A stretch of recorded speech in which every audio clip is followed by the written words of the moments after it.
कारी साहब आपका भी दस्ते शफकत आ जाए। मुफ्ती साहब दस्ते शफकत।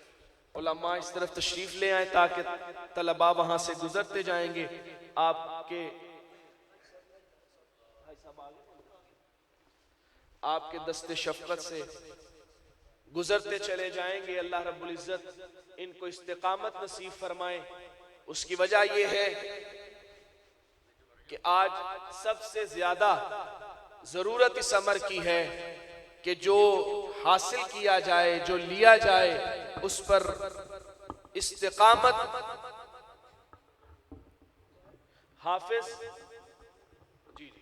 हाफिज अब्दुल बासित बिन बाबर अली, हाफिज अब्दुल बासित बिन बाबर अली,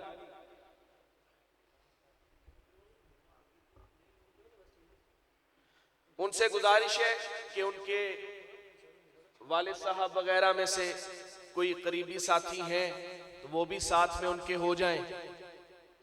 तीसरे नंबर पर हाफिज बने जनाब हाफिज जहां ज़ेब बिन मुश्ताक साहब, वो तशरीफ ले आए और दस्तार फजीलत के साथ अपने सर पर ये एजाज हासिल करें। हाफिज मोहम्मद बिन उमर तैयब साहब, अगर मैं देख रहा हूं माशा अल्लाह, अल्लाहु अकबर, मुबारक हो भाई उमर साहब, आपको बहुत बहुत मुबारक हो। अल्लाह रब्बुल इज्जत इस बच्चे को दीन मतीन पर मुस्तकीम रखे, वालिदैन के नक्शे कदम पर चलाए। इनके वालिद मुकर्रम हाफिज मोहम्मद उमर तैयब साहब हमारे इलाके के इंतहाई मुतहर्रिक साथी हैं अल्हम्दुलिल्लाह।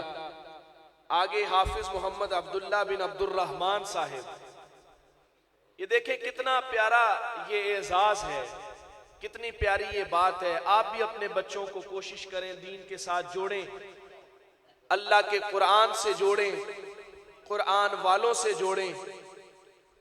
अब्दुल्ला बिन अब्दुर्रहमान, हाफिज एहसान बिन हुसैन, हाफिज एहसान बिन हुसैन साहब, उनसे दरख्वास्त करूंगा कि वो आए और दस्तार फजीलत अपने सर पर सजा लें, बुजुर्गों का बड़ों का प्यार ले लें। और जो साथी जो हुफ्फाज यहाँ से फारिग होते चले जा रहे हैं, उनसे कहूंगा कि हजरत तौहीदी साहब से भी अपने सरों पर दस्ते शफकत रखवाएं और बड़ों का प्यार, बड़ों की शफकत हासिल करें। हाफिज मोहम्मद अकील बिन मोहम्मद आरिफ साहब, हाफिज मोहम्मद अकील बिन मोहम्मद आरिफ आए और अपने सर पर दस्तार फजीलत सजाएं।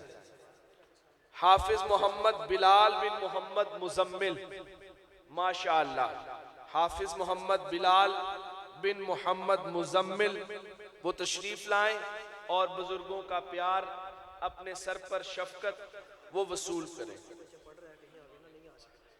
आगे हमारे यहाँ हुफ्फाज की जो लिस्ट है उसमें आखिरी नाम हाफिज मोहम्मद अरशद बिन गुलाम मुस्तफ़ा का है। ये तालिब इल्म अल्हम्दुलिल्लाह हमारे ही इदारे के तालिब इल्म रहे, हाफिज कुरान बने और इस वक्त अल्हम्दुलिल्लाह दर्स निज़ामी की तालीम हासिल कर रहे हैं, जिसकी वजह से वो यहाँ तशरीफ नहीं ला सके। अब मैं दरख्वास्त करूँगा अपने इदारे के दोनों कुर्रा हजरात, क़ारिए किराम, जिनकी अनथक मेहनत, शबाना रोज जद्दोजहद वो इस लायक बनी कि ये बच्चे हाफिज कुरान बने। मैं दरख्वास्त करूंगा कारी मोहम्मद सफदर साहब से कि वो तशरीफ लाएं और उनकी भी दस्तार बंदी की जाए, ताकि बड़ों का, बुजुर्गों का दस्ते शफकत उनके सर पर रहे और इंशाअल्लाह इसी तरह मेहनत जारी व सारी रखें। दूसरे हमारे कारी साहब हैं जनाब मोहतरम कारी मोहम्मद अनस साहिब, वो भी तशरीफ लाएं। और इस मौका पर मैं ये बात जरूर कहना चाहूंगा कि कारी मोहम्मद अनस साहब के वालिद मोहतरम कारी मोहम्मद इसहाक साहब रहमतुल्लाह अलैह, वो हमारे यहाँ मुदर्रिस रहे, कारी रहे। आज उनके बेटे उनकी जगह वो खिदमात सर अंजाम दे रहे हैं। अल्लाह ताला इनको इस्तिकामत नसीब फरमाए। मैं अपने तमाम मुअज़्ज़ज़ मेहमानों से दरख्वास्त करूंगा